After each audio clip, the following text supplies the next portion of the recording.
Good afternoon. Welcome to our fourth episode of Crafting in Quarantine. My name is Dabney. I use they, them pronouns, and I am the young adult librarian at the Twin Lakes Library System. Today's craft, we are going to be making DIY candle jars. This is one that I made yesterday.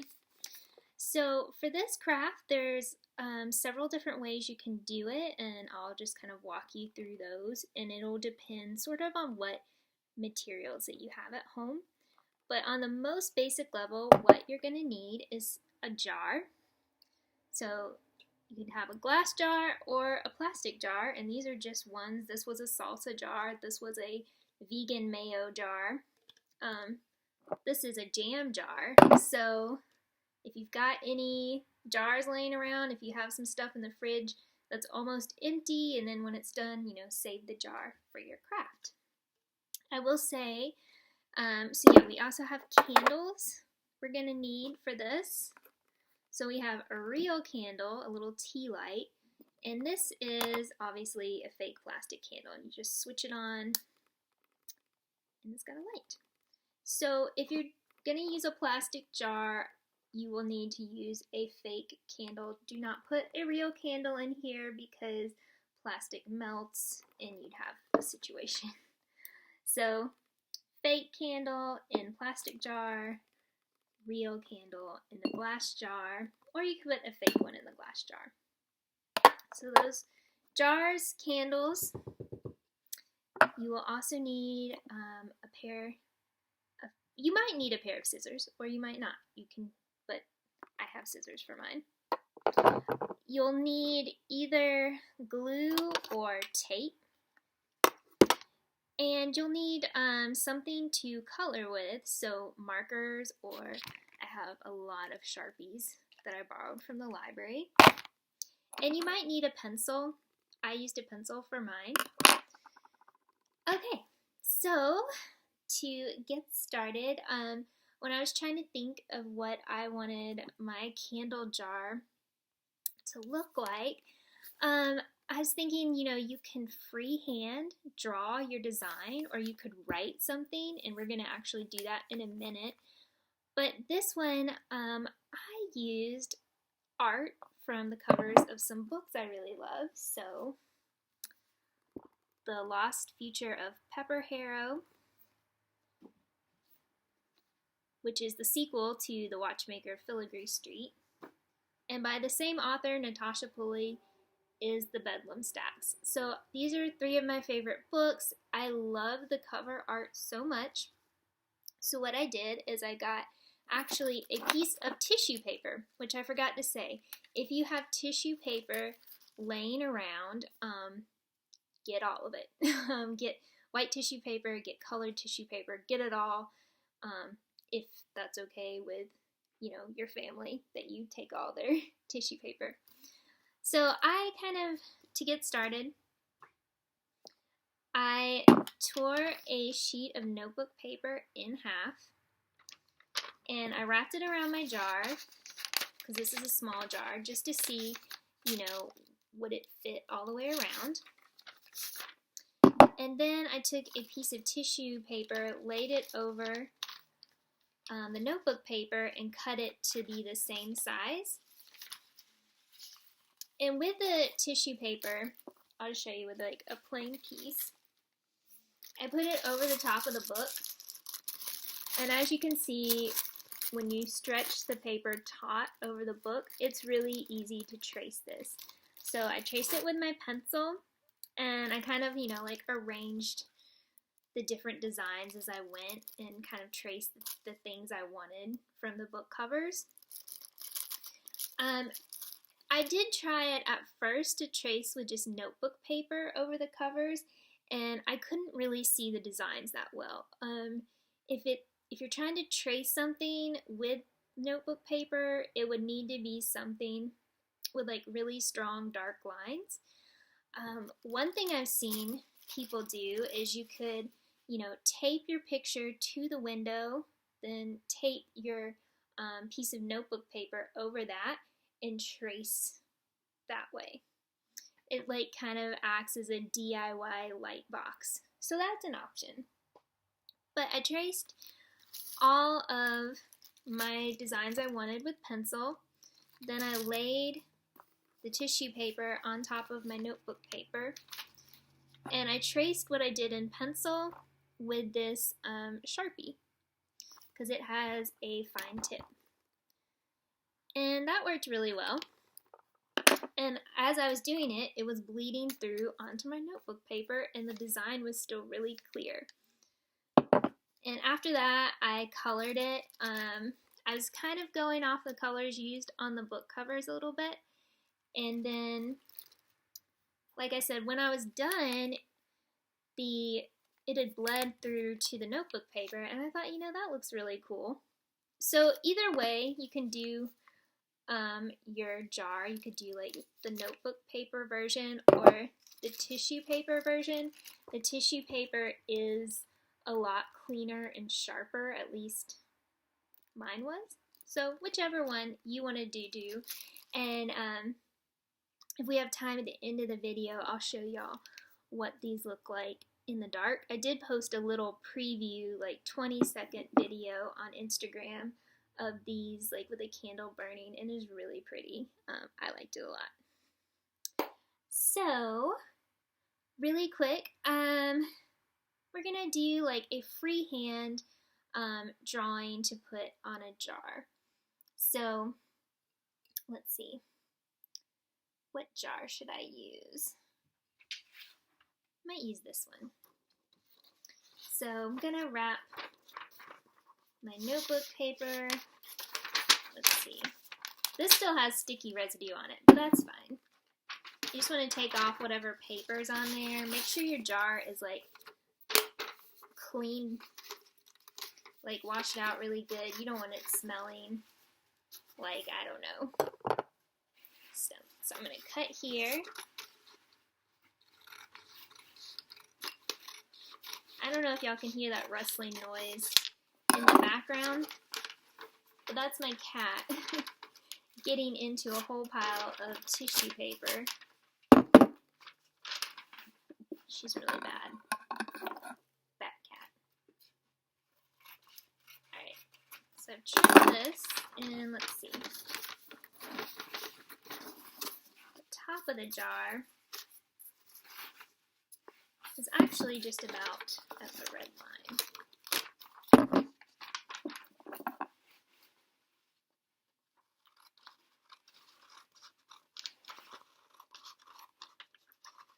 So for my freehand, I was thinking a lot about dreams. I don't know why I was, but that's why I'm wearing my like Dream On shirt. So I was thinking about dreams, and specifically there's my cat, in the Raven cycle, there's a couple characters that have a lot to do with dreams.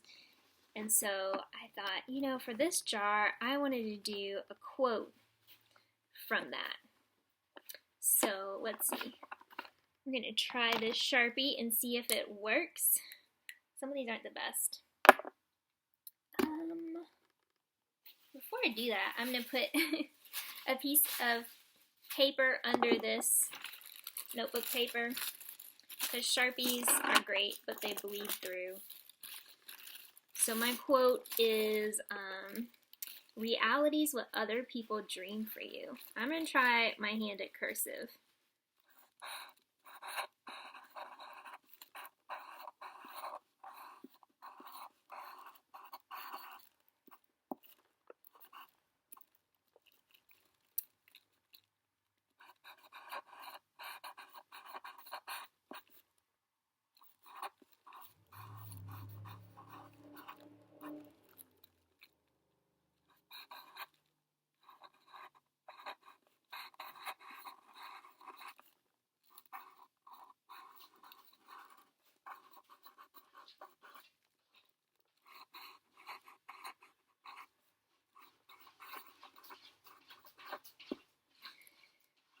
Okay, so this quote actually comes from the second book of the Raven Cycle, which is The Dream Thieves, and the person who says it is Joseph Kavinsky, for anyone who's curious about that. Alright, I'm just gonna, play around with this. I'm gonna do like a little border.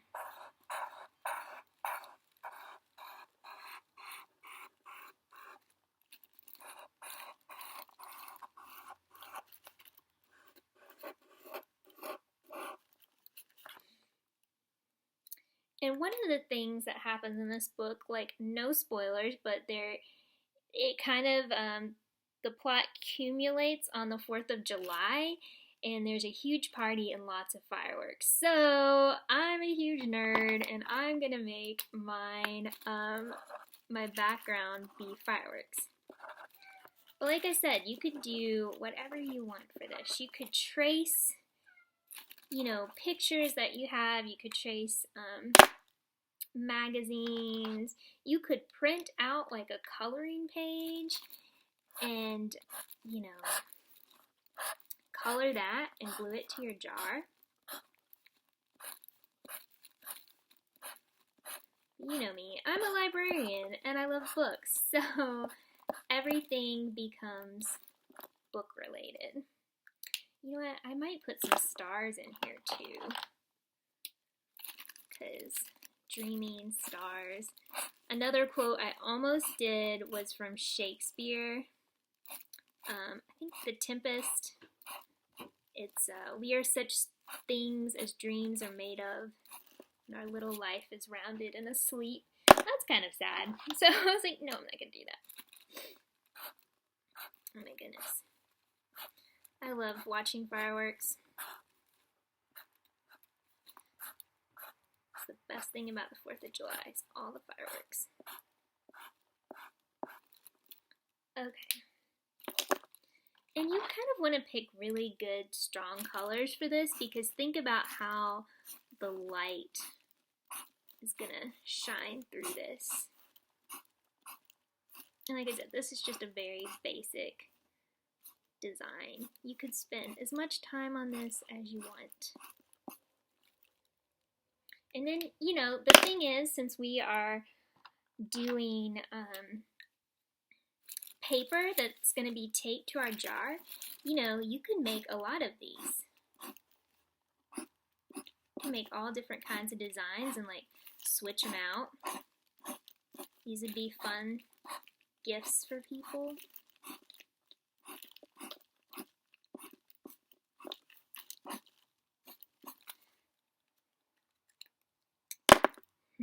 What are some other good fireworks colors? I don't know if I've ever seen a purple firework. I feel like those would not show up against the night sky now that I'm thinking about it. But that's okay.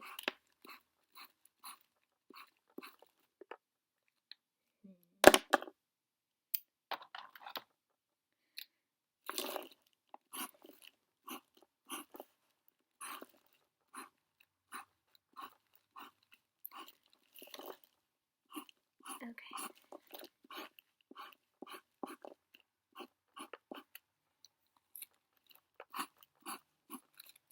And I'm going to add a few more little fireworks in here because I want to fill up this space. Actually, I'm going to do some stars, like I said.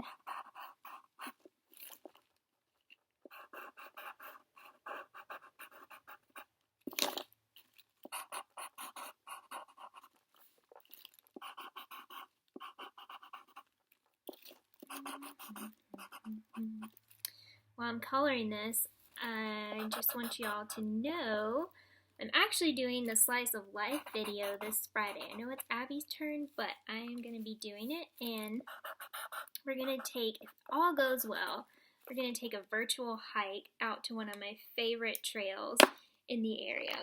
I'm really excited about it. And I'm going to tell you guys about some hiking tips, some other outdoor places that are local that you could visit. I love hiking.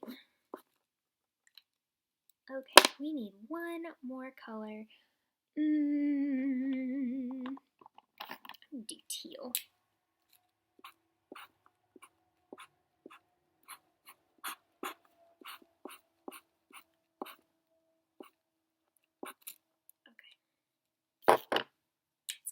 stars in here.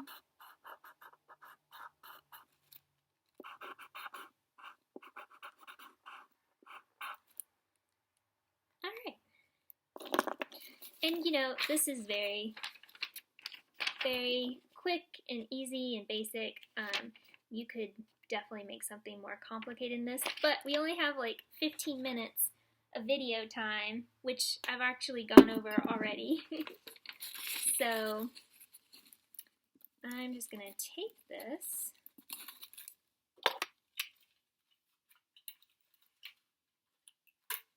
Because if you tape it, you can easily take the tape off and do it again. So this is our completed jar. And that's just a freehand one. Again, you'd want to light your candle or put your fake candle in there. We don't really have time to go visit my closet, which is probably a good thing. But yeah, that's the craft for today. One thing I did want to say, if you wanted to do a slightly different craft, if you didn't want to draw, what you can do is get colored tissue paper, and you could like tear it into strips or cut out shapes, and then you just glue it to the outside of your jar to make it kind of like a mosaic or a stained glass. And then when you put your candle in, it'll shine through that and just be really, really pretty. So yeah, if y'all make a candle jar, please let us know, because we'd love to see it, and just tag us in that. And hopefully I'll see you all on Friday for a slice of life. And just a reminder, tonight is yoga live on Facebook if you want to check in and get moving and do that. But yeah, I'll see you all later. Bye.